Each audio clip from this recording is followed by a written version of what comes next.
What's up everybody, VB here bringing you, well, my thoughts and views on the recent reveal of the WWE 13 roster.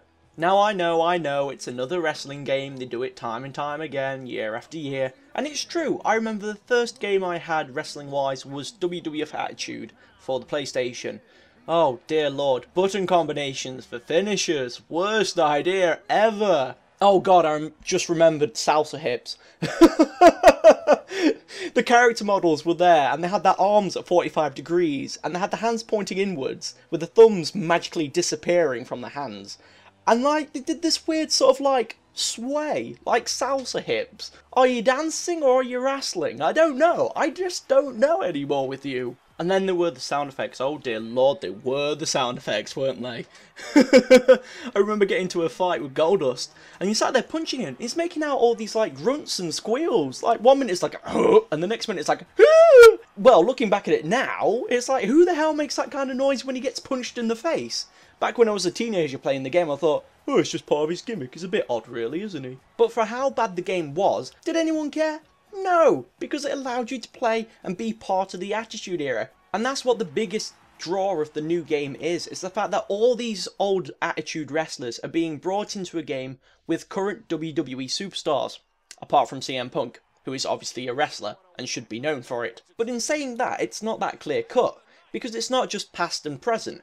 Some of the present superstars have actually got older gimmicks. Or hell, they've even got older characters from like the Attitude Era in the game as well. So you got like two lots of the same person. So for instance, and I'm going to hate bringing this up as an example, John Cena, I think I need to wash my mouth out, has got his C-Nation gimmick, obviously his present one, but then you've got his Doctor of Thugonomics gimmick back when SmackDown was a fledgling brand. Right then, so it's time to start going through the roster list now. Now, as I'm going through, if anything stands out or I feel I should talk about anything, I will do. If not, at least you've got the individual down there for the record, so you know he's in the game, or she's in the game, because there's obviously divas and stuff as well. So kicking things off, we're going to be looking at the modern era WWE superstars and divas. So let's get going. So kicking things off, you've got Alberto Del Rio, followed afterwards by The Big Show, not the last time you'll see him. Next up, you've got Booker T and Brock Lesnar. Now these are rather curious choices in my opinion, because Booker T, yeah, he's had a few matches with Cody Rhodes, he had the match at WrestleMania as part of Team Teddy, but like, he's more commentating, and now he's the general manager. Not complaining, mind, I missed his giant fire pyro entrance. Brock Lesnar, on the other hand, I don't think he really deserves to be in there, you know. He's only had 2 matches recently, one with John Cena, one with Triple H. Moving swiftly on, you've got the Funkasaurus, Brodus Clay, Chris Jericho, Trunks Not Tights, Christian, Cody Rhodes, Daniel Bryan, the man who loves to say yes but actually now wants to say no to everyone and everything in sight, David Otunga, don't know why he's in the game, Dolph Ziggler, Mr. Money in the Bank, Edge, Mr. Spear, Great Khali, kind of the same as David Otunga, why is he in the game? Heath Slater. Now Heath Slater I can actually cope with being in the game. After his program against the Legends leading up to Raw 1000, absolutely deserves to be in there. Plus I've got a little bit of a soft spot for the one-man rock band gimmick. Hunico? What the hell's a Hunico? You've got the all-American Jack Swagger. Mr. Moneybags himself, JBL. He's not been around a bit, but it's good to see him on the roster. The world's slowest man with the world's fastest clothesline. John Cena, the Doctor of Thugonomics. Aha! John Laurinaitis. Why? Why John Laurinaitis? Justin Gabriel, Kane, I assume this is his modern incarnation with his weird welder's mask attire. Kevin Nash, the man who I saw at a live WWE event. Someone referred to him as Jesus, to which I responded by saying, Jesus, that's a bit of a bold claim. He can barely walk on land, let alone on water. Kofi Kingston, Mark Henry, again, we'll see him again later. The Miz, why? Because he's awesome. Primo, The Viper, Randy Orton, John Cena, C-Nation attire, Rey Mysterio, The Rock. Seriously, The Rock, do we have to keep milking the cash cow? Moving on, you've got R-Truth, Santino Marella, Sheamus, Mr. Botchmania himself, Sin Cara, Epico, hey look, you got a tag team. Ted DiBiase is also in the game, along with Triple H and The Undertaker. Those two men, along with Shawn Michaels, put on an absolute fantastic show at WrestleMania. Jinder Mahal, Wade Barrett, the Woo Woo Woo Kid, Zack Ryder's in there, and of course he's on the cover, so why wouldn't be in the game? CM Punk as well. And on the Divas side, you've got Alicia Fox, Beth Phoenix, both the Bella Twins.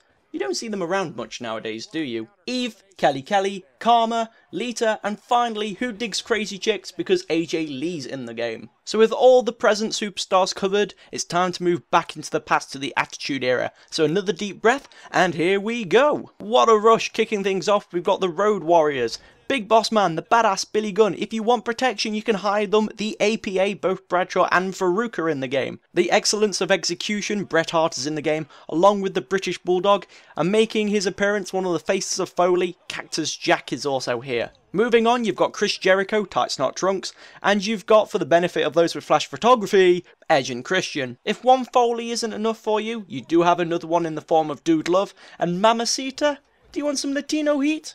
If you do, then Eddie Guerrero's in the game too. The Godfather is also in the game, which would lead to some rather awkward conversations between parents and children. Daddy, what's a hoe? Mr. Blue Blood himself makes an appearance, Hunter Hearst Helmsley. Kane, Ken Shamrock, oh god, not more ankle locks. Mankind makes up the final third face of Foley. Mark Henry appears again in his Nation of Domination days. Mike Tyson, obviously when he joined DX. Mr. McMahon, obviously. Not throwing any punches, it's the Big Show Paul White, followed by that D-O-double-G Jesse James the Road Dogg. The Rock from his Attitude Era days appears along with Shane McMahon. Immaturity will once again reign supreme because Shawn Michaels and Triple H from the D-Generation X days are both in the game, as well as The Undertaker from his Lord of Darkness days. Closing the video out, we're checking our watches because it's Vader time once again.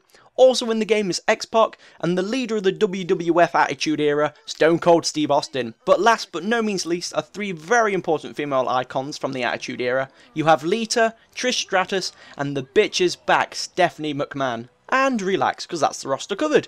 But I hope you enjoyed the video and the commentary. Let me know in the comments, would you like to see more of this kind of stuff? WWE 12, WWE 13 news. What do you think to the roster?